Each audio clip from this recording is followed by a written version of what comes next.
What would you do if your plane was hijacked? Would you? Could you fight back? I won't take this from anyone. Hostage flight. Late night, Saturday. ABC News Nightline will not be seen tonight, so we may bring you this special edition of Primetime Live. December 21st, 1988. The truth about Pan Am 103.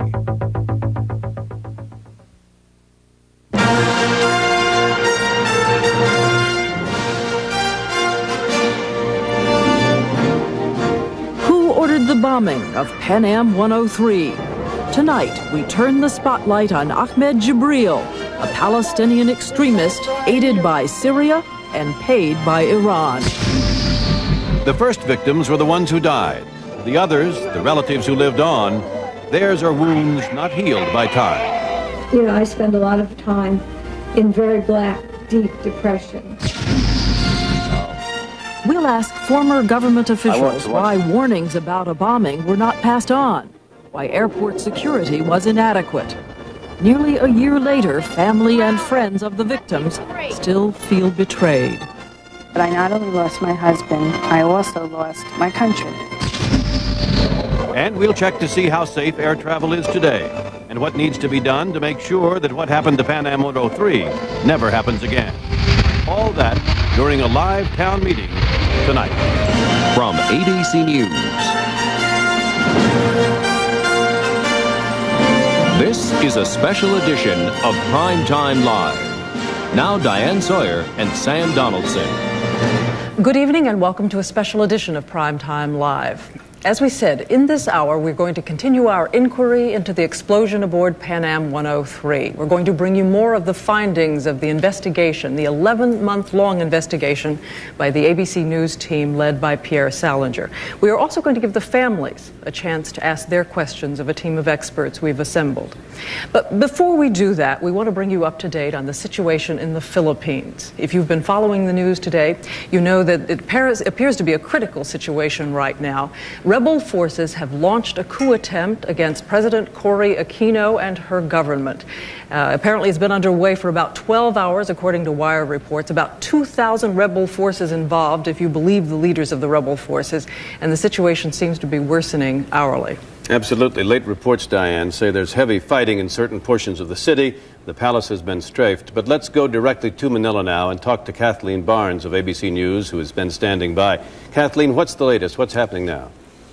Sam, there has been heavy fighting in the streets in Manila, particularly at the Philippine Constabulary headquarters and at the military headquarters. There has also been some fighting around the television stations, which were such a crucial part of the 1986 People Power Revolution. Well, now you say fighting in the military headquarters. I've seen one report that the rebels have captured the logistical center in Camp Aguinaldo. Can you confirm that?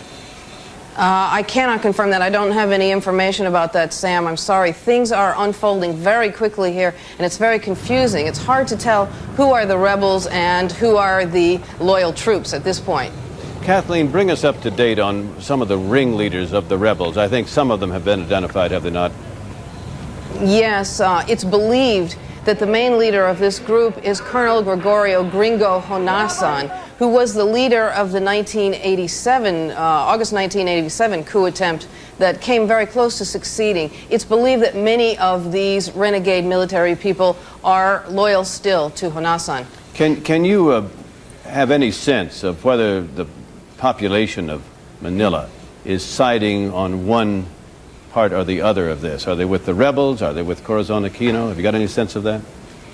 There doesn't seem to be any people power starting up here. I think that's very clear. This is a battle between military factions, and the people seem to be staying home and staying away from the areas for the most part. There was one man on a bicycle who was killed in a mortar attack, but the people don't seem to be getting involved at this point, Sam. Kathleen, it's Diane Sawyer. There were the reports of the bombing and strafing of Malacanang Palace, where Cory Aquino is now holed up with some of her advisors. Do you know anything about the extensiveness of it? We heard it by one account that there were 2 guards killed. we're hearing the same rumors, and it's almost impossible to check those rumors, Diane, because nobody can go near the palace. It's still quite dangerous. It's still very heavily guarded. No one's been able to go through the perimeter troops, although there were some barricades in the vicinity of the palace that were damaged in that bombing, and so it's possible that someone manning the barricades was killed, yes. We're going to give people a chance now to hear what Cory Aquino said this morning when she went on television. You'll see her fatigue-ravaged face. Now, here is what she said. To the officers who have misled their troops into violating their sacred duty to the armed forces, the country, and the Constitution, I have this to say. You will regret the day you conceived this evil plan to destroy our country and our freedom. When will you learn that I cannot be moved by threats or violence? When will you learn the futility of challenging the duly constituted government of our country? When will you learn the futility of fighting our people? Corazon Aquino, the president of the Philippines, who went on television a few hours ago before dawn Philippine time and talked to her people. I want to thank Kathleen Barnes of ABC News for giving us her report from Manila, and we'll come back to Kathleen in the next hour as developments warrant. In a moment, we'll begin our special edition of Pan Am 103 with the audience composed of members of relatives of the victims. This special edition of ABC News Primetime Live will continue in a moment.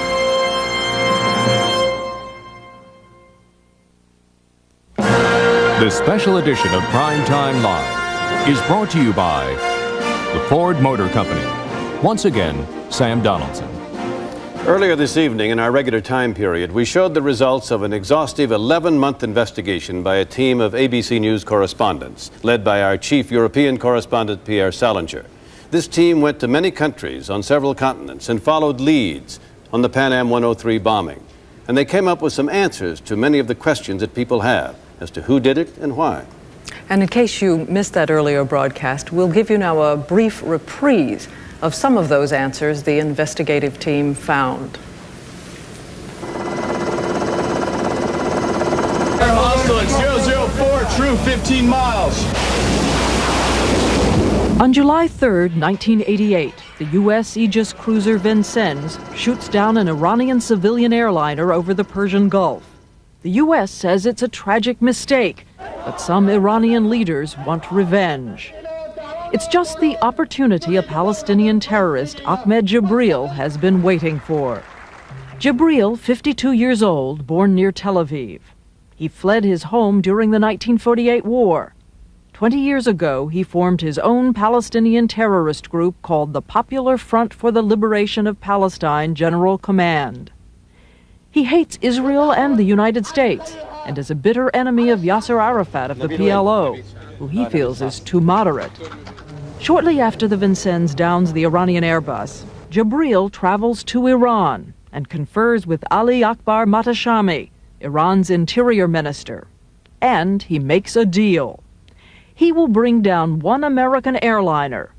Matashami will pay the fee, $10 million. Jibril is the man for the job.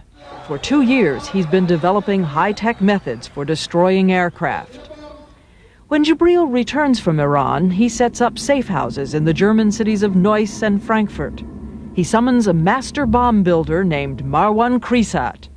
Krisat is 44 years old, born in Jordan. He joined Jibril's group, the PFLP-GC, in 1968. One of his bombs blew a hole in an El Al jet in Rome in 1972.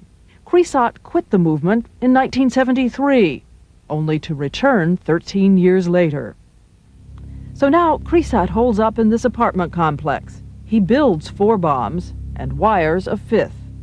But it all comes to nothing. In late October, German police raid the safe houses and pick up the bomb-making unit. It turns out that Krisat is a Jordanian intelligence agent and has tipped the police to the operation. So officials now think Ahmed Jibril has lost his ability to mount a terrorist bomb attack. But they are wrong. Meanwhile, Pan American and other U.S. airlines are taking highly publicized steps to reassure a frightened public that air travel is safe from the terrorists. Pan Am sets up a private security company named Alert and charges passengers $5 a ticket to cover new security costs. But Alert's first president, Fred Ford, complains that Pan Am seems more interested in public relations than costly security. Ford is fired. I felt that any system that its basic level of defense was a group of employees that took their job no more serious than flipping hamburgers at McDonald's was not a very good system. For instance, Pan American passengers see dogs working at New York's Kennedy Airport. But the dogs are not what they seem. They were not bomb-sniffing dogs. What were they? They were your well-behaved German Shepherds. Where did Pan Am get them? They leased them from a kennel in Long Island. And again, some of the extra security personnel Pan Am hires don't know what they're doing. No training, no experience, and after 4 days you were made a supervisor? Yes. Why? Mr. Weber told me that I have wonderful blue eyes. The checking of passengers and luggage was important work in the fall of 1988, more important than anyone knew. Because, as it turns out, that German police raid on Ahmed Jabril's bomb-making unit in no way sidetracked Jabril's plan. Primetime Live has learned that Jabril knew his bomb maker Marwan Krisak was a spy and set up Krisak's bomb-making operation as a decoy. Jabril has another terrorist unit at work manufacturing a sixth bomb, the bomb that is to bring down Pan Am 103.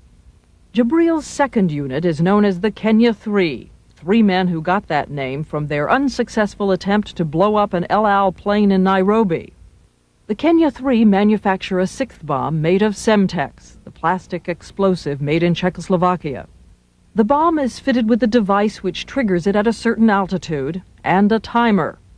It's implanted inside a Toshiba radio case. And how did it get on the airplane?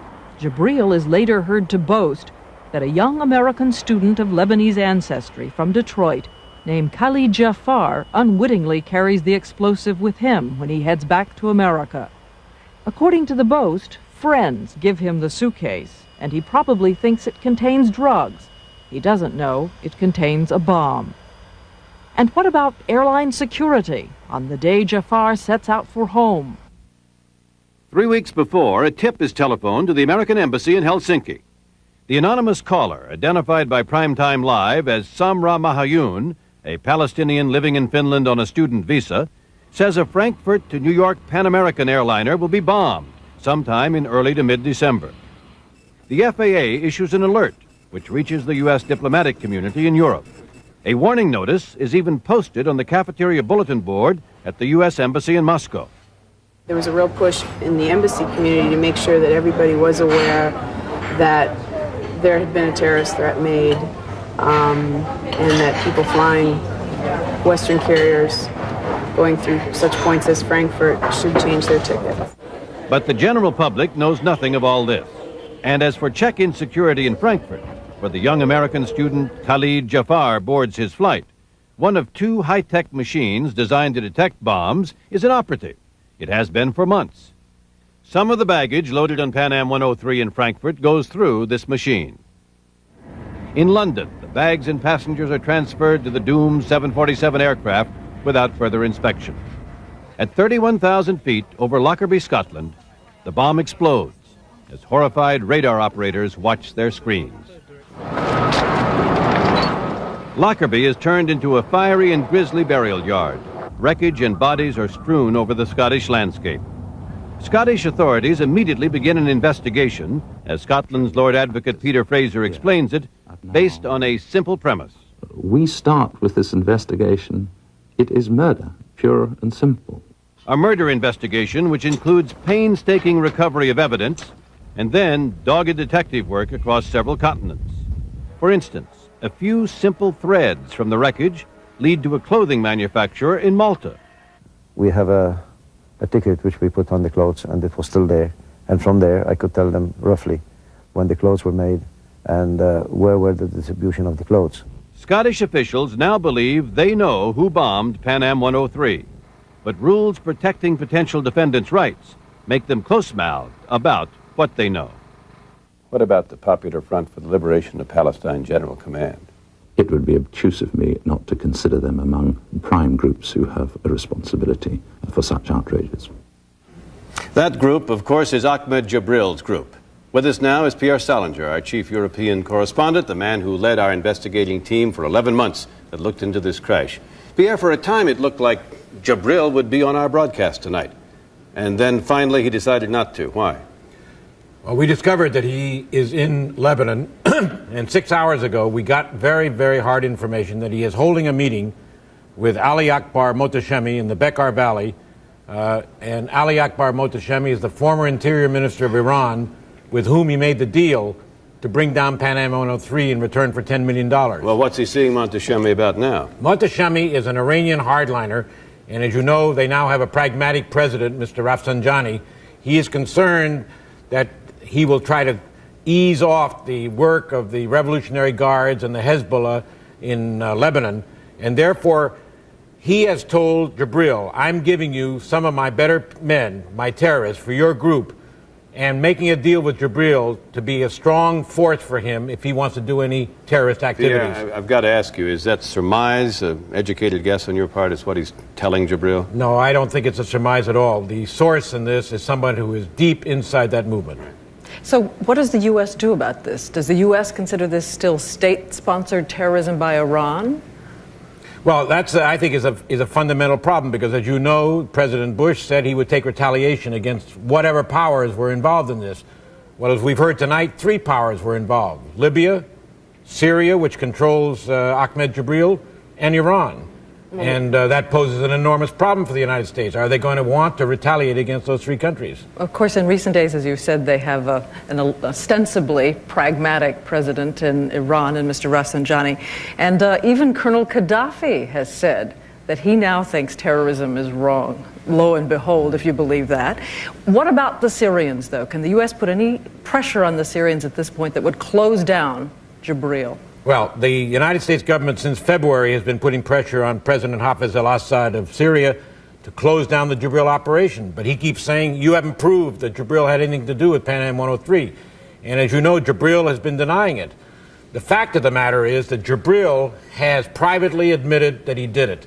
In a meeting that was held in January of 1989, this year, he told people that were at that meeting, I organized Pan Am 103. I got paid $10 million, and I'm the one that selected Khalil Jafar to put him on that plane. You know, there's another possibility that Washington is considering, we know, and that is something that goes along with the principle of extraterritoriality.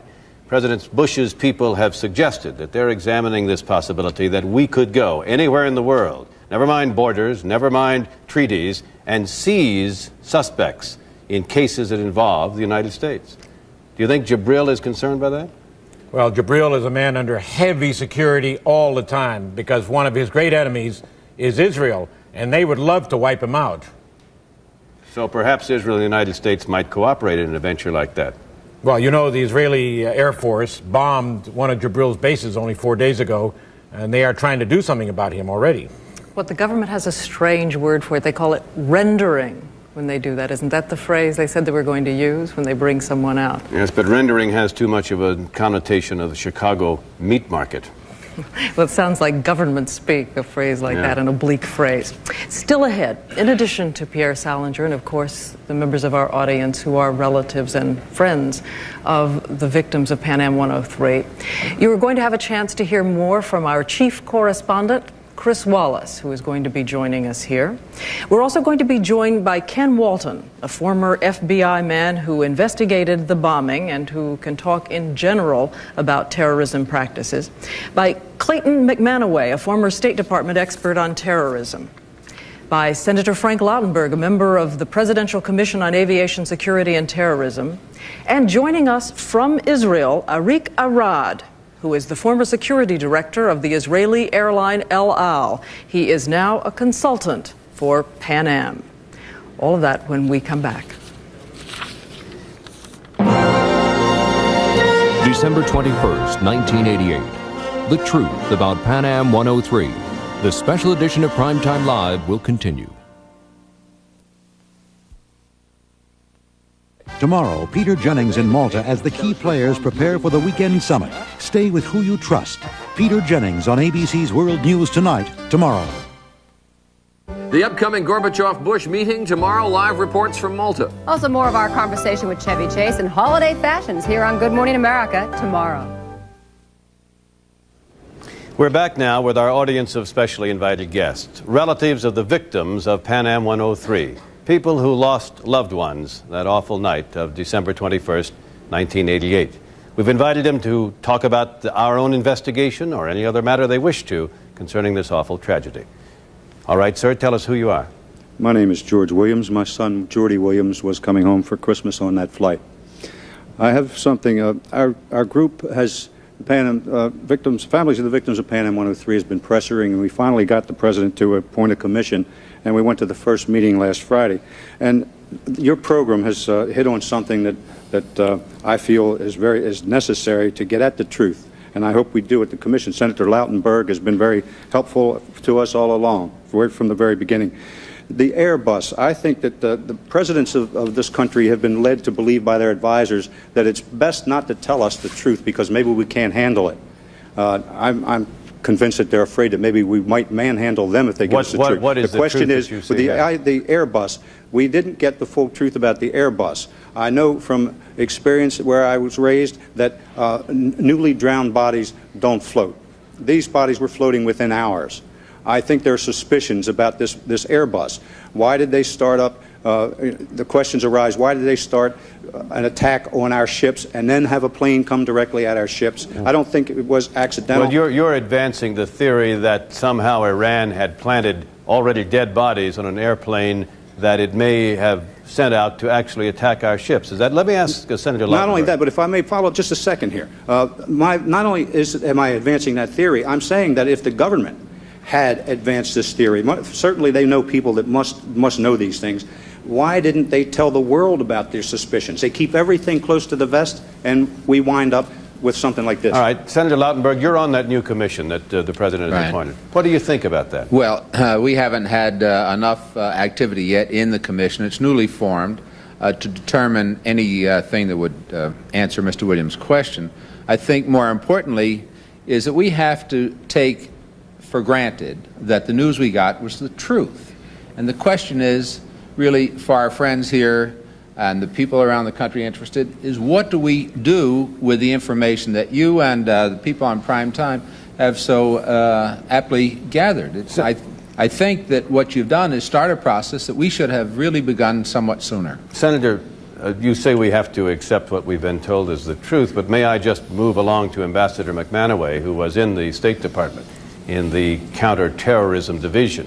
What do you think about this theory? Because it's not just this gentleman who's advanced it. We've heard it for months. The theory about the Airbus? Yes. Well, I recall hearing some press play and some consideration of that theory shortly after the downing of the Airbus. I never saw anything that would confirm it. Well, can you assure us that the government has told us the truth about this matter? As far as I know, yes. Let me move on to another gentleman in the audience. All right, sir, tell us who you are. Bert Ammerman, president of the victims of Pan Am Flight 103. First of all, Sam, you met with Lord Advocate Fraser. We met with him in August, and he told us the chances of ever apprehending these individuals were slim and none, and that when he did announce it, he would announce publicly who did it, so it could go to the United States, and the United States could flex what we call political muscle, which we haven't seen in 11 months. Jabril is not the problem, and the question I have for Ambassador McManaway and Senator Lautenberg, the terrorists that carried out this horrific act were just the symptoms. Pierre Salinger just mentioned that they were given sanctuary by Syria. Iran paid $10 million. The tumor, the cancer, are the countries that support state-sponsored terrorism. The politicians want to keep it in the criminal arena. We've never had any questions regarding the criminal arena. They've done their job. The politicians, Bush, Thatcher, Mitterrand, and Kohl, are ignoring the problem because they don't want to act. And the question that I want to ask Senator Lautenberg and Ambassador McManaway, why in God's name isn't the people that we elect protecting us and acting in our best interest? You'd have to wonder if there was an Oval Office in Tehran. Senator? Well, that's a fairly strong assertion. The fact is that the people that you elected, the people in the Congress of the United States, and the administration, not making any excuses, have begun some action on this, and I think, Bert, it's fair to say that you know that I was there with you and the other family members, immediately requesting an independent commission to investigate that, because I frankly felt that the administration had been dragging its feet in getting onto the investigation.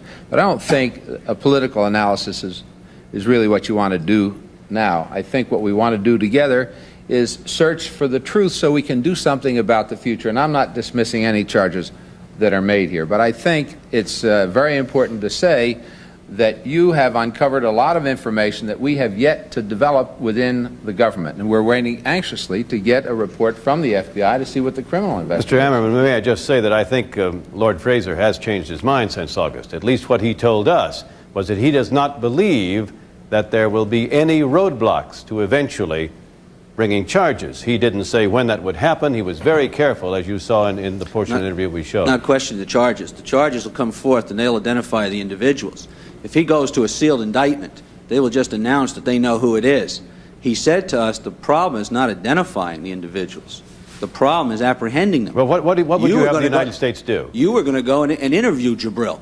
You're going to interview Jabril, and we can't even get a government to go get Jabril. Well, as a matter of fact, Jabril, we thought, was going to be on a satellite hookup from Damascus. And to 6 hours ago, you almost had Jabril to speak to him. Well, you can go and interview him, and I congratulate you. We can't go and capture him. But he's not the problem. The problem is the countries that give sanctuary to these guys. They cannot act without sanctuary from Syria, and we think we're going to solve the Middle East problem. Let me move on, sir. Dan Cohen, father of Theodora Cohen, who you saw earlier. Yes. The problem, a few months ago, or a few weeks ago rather, the President of the United States announced that he was returning some $530 or $60 million in assets from Iran that had been frozen for 10 years. He also gave back $50 million in reparations for the Airbus. No one at the press conference asked him about Pan Am 103. Why are you giving this kind of money that is laid around for so long? Why are you giving this kind of money back to the country which is the chief suspect in the murder of my daughter and 269 other people? When asked about the wisdom of this particular return of funds after all these years, Mr. Bush's, the president's response was, well, we're clearing out the underbrush. And that was a chilling response to me, and it was to many others, because in that underbrush was my daughter's body. And with the bodies of all those others. I want to know why, at this time, when everybody in the world appears to know that Iran was guilty, why are they giving him back money? I'd like Pierre Salinger to have a chance to answer that, if I could, Sam. I think your question is very, very interesting, and it brings up one of the most difficult subjects, which is one of the reasons why the United States is not moving forward into a position to retaliate against a country like Iran. We, like other democracies, are absolutely stuck on the problem of hostages. And when we have hostages, we want to get them out. And the reason we gave that money had nothing to do with Pan Am 103. It was just another step to try to get the hostages out. And they forgot about Pan Am 103 because they're concerned about the hostages. We tried to give money. We traded arms for hostages. We got 3 back. They got 6 more. Now it's going to be a straight cash transaction, apparently. The French tried that, and they bombed a French airliner in Africa when France did something they didn't like. And this is an insane policy, and it's one that the American people shouldn't put up for, and it's one that insults every one of us who have been so badly injured already. This is just, it's intolerable. But the fact still remains, doesn't it, Pierre? I mean, you have developed this evidence. These people have still got to be charged in courts of law, and we've seen before how they get off when they get in courts of law before the evidence is solid. But I'm not even talking about a court of law here. I'm not talking about retaliation. I'm talking about not giving them back the money. That simple. You don't have to drop a bomb. You don't have to catch them. You just have to hang on to the money while this thing develops. That's at least some small club. To give them back the money now is saying, we forgive, we forget, and we're going to pay you back. All right, Mr. Cohen, we thank you, and we'll be talking more about U.S. policy and the rest of the investigation of Pan Am 103 when we come back. We've heard that a number of the families were outraged by their treatment by the State Department and government officials after the downing of Pan Am 103. In fact, some of them said that the only contact they had in the initial days was contact from the FBI when it came to make inquiries about who might have planted the bomb. I asked Wendy Giebler to come up to the microphone. You may remember her from a piece that you saw earlier this evening if you watched Primetime Live, the first edition. She was married 9 months, I believe, to Jay Giebler, who went down on that plane. I heard, Wendy, that when you set out to look for your wedding ring and the clothes, that you got a stone wall. Is it true? It's more than true. We were given no cooperation at all. They were rude, nasty. The only help that I got at all was from the Lockerbie officials, and Joe Horgan, who's a member of our family group, developed a wonderful relationship with them, and they helped us. But when I contacted the State Department looking for my husband's wedding ring, I was just told that I had no right to that information as my husband's wife, because after all, he had parents, and maybe I wasn't entitled to that information, so he wasn't going to give me that information. And that was all that I got from the State Department, and I never spoke to them again after hearing that. They told you to drop it, that you had no right to it? They told me that I had no right to be looking for my husband's wedding ring. And why did I need that wedding ring? It was just something that I really wanted back, because I didn't realize until the day of the funeral that my husband wasn't going to be buried with his wedding ring on. And after I knew he wasn't going to be buried with it, I wanted it back. Did you ever get it back? Yes, I got it back. You're wearing it? I got it back. And it's not damaged at all. There's not a mark on it. Unfortunately, I can't say the same for my husband. Ambassador McManaway, I wanted to ask you about this. I can't address the specifics that she's just described, but as I've said in other forum, in fact before the Senator, I think we could have done a much better job in that aspect. State Department was not entirely proud of the performance. There are a lot of reasons for it. I'm not sure that any of them will be very satisfactory to anyone. But what kind of reasons? What kind of reasons could lead to that sort of treatment? Well, that probably resulted from the wrong people being engaged in it, not senior enough, not up to the strain, not up to the stress of dealing with that kind of situation. Part of the initial contact problem, what resulted from the fact that Pan American said they wanted to be the ones to contact the families. At that time, we did not have procedures that would overrule that. We did not have the information. We had no, in fact, authority to request or demand the manifest names, that sort of thing. So there was that kind of problem. Now, that has been worked out, I'm told, since. A number of procedures have been changed since then. I think we've had someone up here who wants to disagree. Ambassador McManaway, I couldn't disagree with you more. In fact, I'm very close to calling you a liar. 1 month ago, I received back the effects... Oh, what the hell? You are a liar. Well, 1 month ago, I received back the effects of my wife in a box, and they were her bombed, burned-out diary that smelled of mildew and sitting around in a Scottish warehouse for many months, and they were her personal clothes, her personal effects, and they were presents she'd gotten me for my birthday and for Christmas. And in that box, besides the bombed-out effects, Ambassador McManaway, there was a lovely note from the Scottish authorities. Dear Mr. Root, we're with you in your moment of sorrow, etc., etc. And there was also a note, a much smaller note, from the United States State Department. It was on U.S. consulate letterhead. It was mimeographed, and all it said was, compliments of the U.S. consulate, as if they just served me a steak. Thank you very much, Ambassador McManaway. That was about 1 to 2 months ago, long after the initial contact. When Andrew Young was Jimmy Carter's ambassador to the United Nations and Ayatollah Khomeini came to power, Andrew Young called the Ayatollah Khomeini a kind of a saint. My wife was a kind of a saint, and my wife is kind of dead. The United States State Department, a couple of years ago, called Syria a force for peace in the Middle East. And my question is, do they think Syria is a force for peace over Scotland? Why do we still have diplomatic relations with Syria, and why did we unfreeze the Iranian assets?